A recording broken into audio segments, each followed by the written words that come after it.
All right, so you have probably heard of the term articulate or the articulate subscription or bundle that includes Rise 360 and Storyline 360.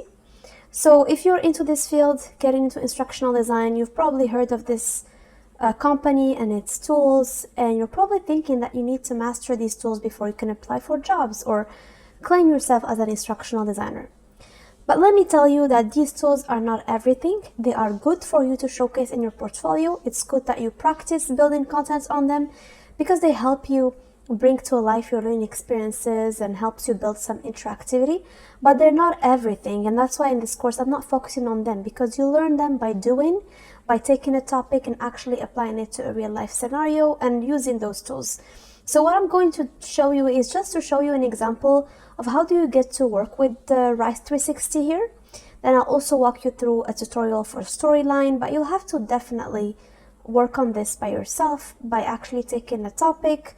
You can take just a dummy topic that you master already and you can teach it and try to build interactivity and branch in. So Storyline 360 is very similar to PowerPoint. It just helps you build more interactivity, while Rise 360 is more of a micro learning type of experience that's modular, that you can have a sort of like course with a left navigation, and you can even have it in a mobile friendly format. So the good news is you don't need to have an actual account. You can just create a free trial and you don't have to pay to learn. So you can build these, and then I'll show you later what you can export and how you can keep whatever you built so that you can showcase it in your portfolio. So I'll just go to Rise 360 here. And you can see that I already have like a sample course here. And so let's take a look at what I can do here. So I'll just go ahead and create, and I'll see some examples based on what I want to create. So I'll just go ahead and create a blank course. So when I get to my blank course sheet, you can see I have at the top theme, and the themes are kind of ways of styling your micro learning module or your training module. So you can use Rise 360 as a tool to create small learning experiences, or you can build it, have it with much longer and extensive ones. So let's go ahead and create a course on, I don't know, you tell me. Let's maybe take the example of cryptocurrency. Cryptocurrency 101, or demystified. It looks a little bit more friendly like that. And I would have my description here. I'm just really just showing you. So I'll go ahead and create like a welcome to the course. So I'll just do this and then I'll hit enter, and there we go. So I have a section here. So I'll click here and try to add content. So you can have different options. Either you start with a blank lesson or lesson templates, or you could have a quiz. I'll go with the blank lesson. And as you can see, I can create a lot of different multimedia content. So I could have a text, then I could have an image, then I could have a process flow, and I could even plug here, come back and plug just a title. So I can just have a subheading here. And I can even embed images. So if I want to edit this, I could embed images within my process, or even audio. So it's really multimedia rich, and it's a very versatile tool. I can have buttons that could lead to the next thing, or could lead to another specific section in my course that I haven't built yet. I could have lists, I could have interactivity, so I can even embed. If you go to interactive, you can have some of these. My favorite one is this hotspot image thing, where it's really good for learners in general, very effective. And you can customize the colors, you can customize the background of all of these widgets that you add. And I could go ahead and show you actually, never mind, I'm not gonna do this, and I'll show you. I wanted to show you that you could embed things. So I would say, yes, you embed under multimedia. So I could do embed, and I could embed a video. I could use like tools like Padlet or Genially that I'll go to next, which are kind of tools that allow you to embed things, or Brightcove or YouTube. So if I do edits and I have an embed code, you can change it. And usually embed codes are either iframe, they start with this, with iframe, or they start with div. As instructional designers, we need to know that embedding thing because it's really helpful, because we work a lot with technology, right? And we work a lot with tools and we want to be able to integrate between them. I could have knowledge checks, so I could have some more interactivities at the end of my modules. And I'll show you later on a full example. So I don't want to go over every single functionality. As I told you, Rise 360, you have to work with it to know how to know all the ins and outs of it. And one thing I wanted to show you here is that you can build like subsections. So I could add, for example, what is crypto?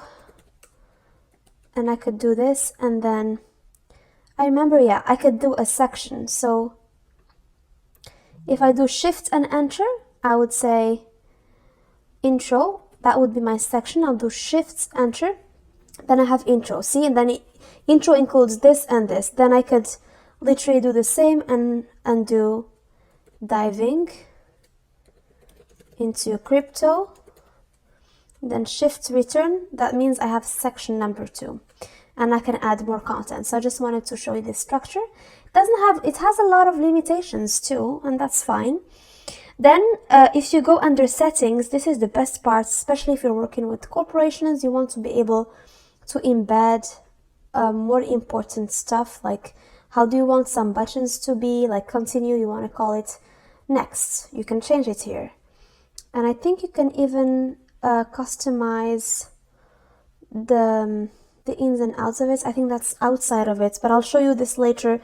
And so here, when I click on theme, I could change the look and feel. So there is this look and feel, there is this, I want to change my theme. So you see, I have different ways. It's the same content, it's just that it's a different look and feel. This one is pretty neat, actually. If I click, see, this one looks a little bit different. These are just like some different ways of doing it. And you can see even in mobile how it's going to look like, in tablet. And I'll go back here. So the other thing I wanted to show you is how you can customize the learning experience. I just don't know why it's not allowing me to do it now. But I remember there was a way to change the settings. Oh, I think it was under theme now. It moved under yes, here. I could change the colors. I could customize the color. Let's say I want to do yellow. See? If I have a company logo that has yellow, I could fix the navigation. I could make it look different.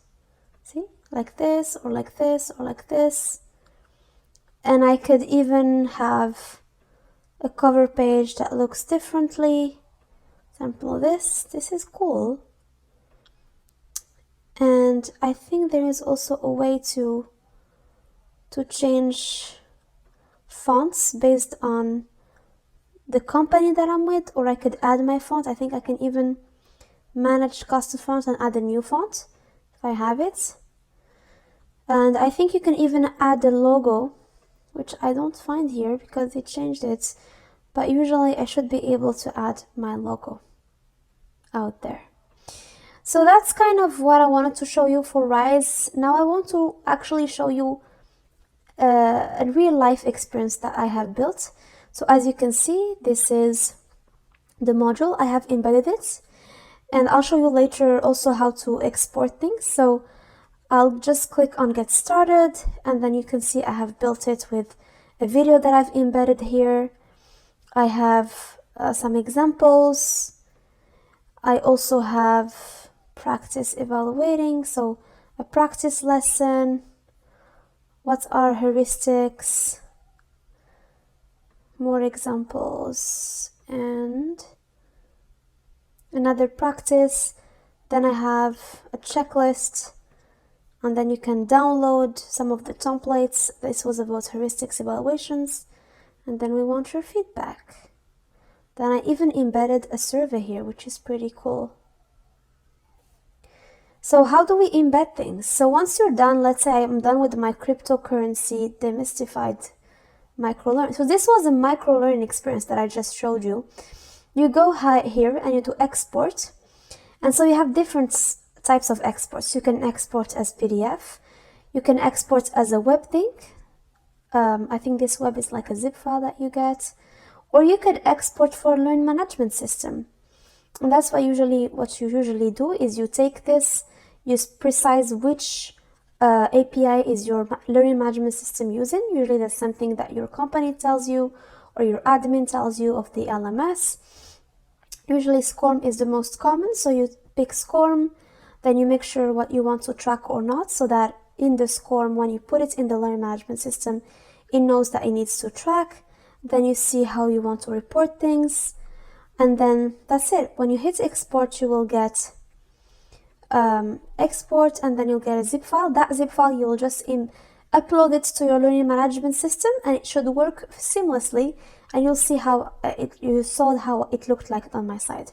But on my side, the site that I had showed you, I embedded it in a tool called Brainshark, sorry. And in that tool, it was web-based, so I did web, and I exported it. And I got also a zip file, but I was able to manage to get it into Brightcove. Then Brightcove gave me an embed code, and I took the embed code and I put it in my SharePoint sites, which is a Microsoft tool so it's almost like a mini site embed. So this is an overview of Rise 360. Of course, you'll have to learn by doing. Storyline, I'll give you a tutorial that you can follow along. You can't use it if you're on Mac. You'll have to either use Parallels, Windows Parallels, so you can have it on Mac, and then it will kind of split your CPU into two so you could work with it. But I wouldn't advise you to work with it in Mac. For PC users, go ahead and explore Storyline. But I will also show you a big competitor of Storyline, which is Genially, that allows you to do exactly the same as Storyline. And with that, I'll see you in the next one.